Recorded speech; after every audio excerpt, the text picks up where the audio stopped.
ወይኔ ዛሬ የቡራ ጠለፋ እንዴት እንዳሳቀኝ። ሁለታቸው የተመታቸው ናቸው። ዛሬስ ፍፄና ቡራ ሰሩላት እኮ የኔ እናት የኔ የዋ ወደ ቤት ዘወር አድርገው ይዘውሽ ሊሄዱ ሲሉ ጠለፋ ላይ ዛሬማ የጋብቻ ጠለፋ እኮ ነው ያስመሰሉት። የኔ እናት አይዞሽ አይዞሽ ሀይሚዬ የኔ ቅመም ማለት ነሽ።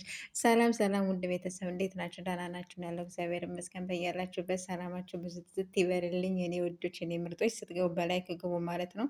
እንግዲህ ዛሬ አይታችኋል እንግዲህ የሀይሚን ይኸው እንዴት አድርገው እንደጠለፏት ማለት ነው። የምር እንዴት እንዳሳቆኝ ማለት ነው። ዛሬማ በስማ በለው እንዴት ደስ እንዳላችሁ ኮሜንታተሮች ራሱ በጣም ነው ደስ ያላችሁ ማለት ነው። እና የቡራ ጠለፋ ዛሬ በጣም ተመችቶኛል ማለት ነው። ይመቻችሁ። ያው መቼም አትለያዩም።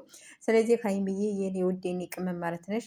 ስለዚህ ችግራችሁን ፍቱትና በቃ ያው አብራችሁ ወደ አዲስ አበባ ብትገቡ ነው የሚሻለው። ሌላው ነገር ደግሞ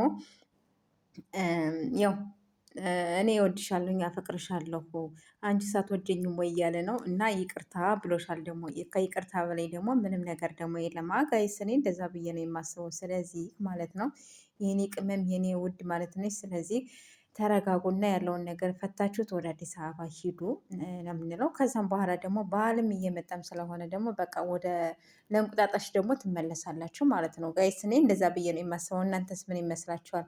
እኔ እንደዛ ብዬ ነው የማስብ ማለት ነው። እና የኔ ጨረቃ የኔ ሀይሚዬ የኔ ቅመም ማለት ነሽ የእኛ ሴታ ሴት። ስለዚህ በቃ ተስማሙ፣ ያለውን ነገር ፍቱትና አብራችሁ ሆኖ ነው የምንለው። እንዲሁም ደግሞ ኦዲየንሶች በጣም ደስ ብሏችኋል፣ በጣም ተገርማችኋል። የዛሬው ደግሞ ያበደ ነው የምር።